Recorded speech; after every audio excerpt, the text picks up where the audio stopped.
Le problème aujourd'hui de l'Internet et le référencement d'informations, c'est qu'on ne la maîtrise pas tant que ça, cette information. Elle est même compliquée aujourd'hui.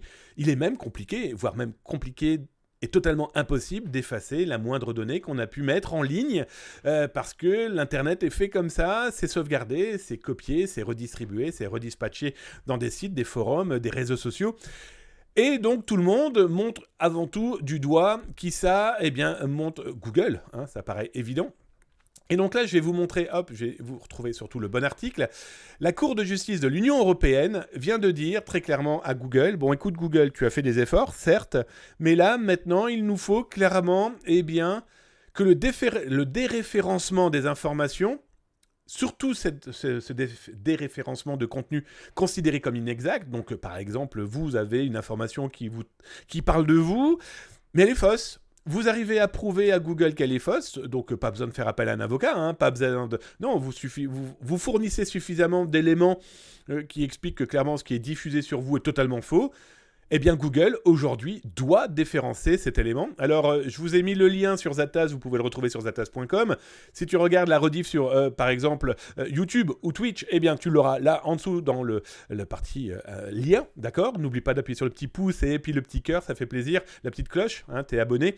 L'abonnement te permet d'avoir 2 à 3 vidéos par jour dédiées à la cybersécurité, donc tu retrouveras le lien qui correspond à cette information. Et donc, le droit à l'effacement, on le connaît aussi sous le nom de droit à l'oubli, d'accord ? Et donc là, l'Europe dit très clairement maintenant à Google, bon, eh bien, le droit à la protection des données personnelles, eh bien, maintenant, vous devez encore mettre une facilité pour que les personnes voyant une information et qu'elle justifie qu'elle est fausse, eh bien, point barre, vous êtes obligé de trouver le moyen pour faire disparaître tout ça.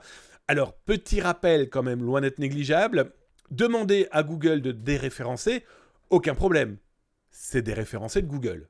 Je vous invite aussi à vérifier l'intégralité des autres moteurs de recherche et autres outils qui sauvegardent. Je prends juste par exemple Archive, le site dédié à l'archivage de l'Internet, mais il y en a des dizaines d'autres de moteurs de recherche quand ce n'est pas des centaines. Voilà, ça va être déréférencé de Google. Certes, c'est le moteur de recherche number one, etc., etc. Voilà, ce droit à l'oubli n'est et ne concerne que ce moteur de recherche-là. Après, à vous de vous démerder pour que le forum sur lequel il y a une information qui n'est pas vraie, le faire disparaître. Bon courage quand ce sont sur des sites complètement basés à l'étranger. Et justement, cette actualité était très intéressante de parler de déréférencement. Décidément, j'ai du mal avec ce terme. Pourquoi ? Parce qu'il faut savoir qu'en Corée du Sud, il y a un véritable problème qui tourne autour de ce qu'on va appeler... Allez, en utilisant le terme, c'est NTH Room. En gros, c'est quoi ?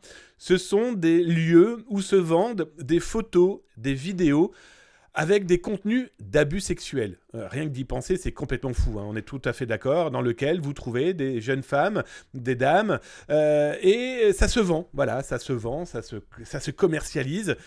Et là, c'est Amnesty International qui a tapé du poing sur la table en disant, cher Google, il serait intéressant quand même que vous mettiez un petit peu plus les mains dans le cambouis pour faire disparaître ou en tout cas faire détruire ce genre d'éléments et aider aussi bien sûr les législations des différents pays dans lesquels ces fournisseurs de ce genre de documents doivent être complètement arrêtés.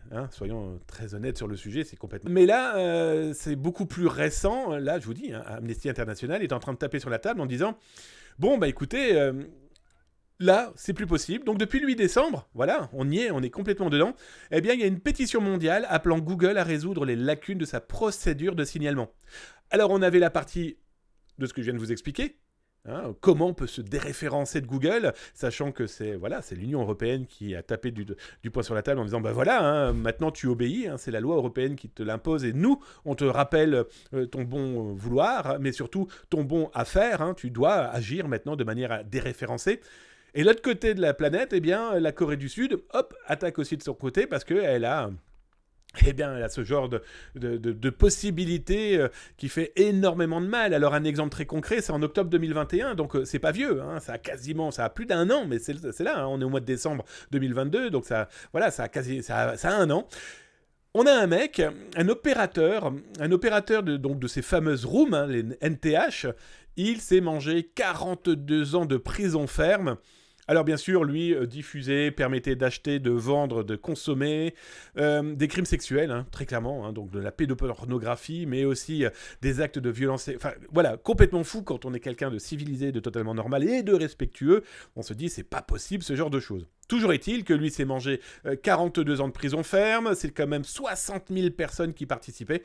Donc Amnesty International fait partie aussi de cette action en disant, bon bah voilà, maintenant Google, t'es bien gentil, mais arrête, ou en tout cas, aide-nous pour contrer, bloquer et potentiellement faire arrêter ce genre de population qui... ah bah voilà, hein, c'est terrible. Enfin, en tout cas, on peut considérer ça comme un, bah voilà, voilà, moi ça me perturbe, hein, ça me gêne parce que je me dis, c'est complètement fou de se dire que d'abord il y a des gens qui produisent ce genre de choses-là, mais imaginez les parents qui peuvent voir leur fille dans ce genre de documents, ou alors tout simplement des jeunes femmes qui elles-mêmes ont été violentées, hein, voilà, qui se sont retrouvées par exemple, je prends des exemples qui sont complètement dingues et les moins hard, ces jeunes femmes qui sont prises en photo dans leur cabine d'essayage, en train de se déshabiller et se réhabiller avec une nouvelle tenue, et que des personnes les ont filmées et photographiées, et elles se retrouvent dans ce genre de cyberboutique. C'est complètement fou. Et donc du coup, elles voudraient faire disparaître ça, ce qui est complètement logique. Et donc c'est très compliqué. Alors la problématique aussi, c'est que ces rooms, il y en a beaucoup, énormément, c'est même de la folie. Je vous en ai trouvé que 3, hein, voilà, il est hors de question de façon que je vous donne des adresses, etc., etc. Mais là, on se retrouve avec eh bien, des espaces qui vous proposent des photos, de joindre des channels avec des paiements. En plus, là, on vous dit, bah écoutez, pour 30 balles, tu as accès à toutes mes rooms où tu trouveras des photos, des vidéos. Là, je vous ai caviardé des termes qui, moi, me choquent et qui montrent d'entrée de jeu que la personne qui vend, c'est clairement ce qu'elle fait.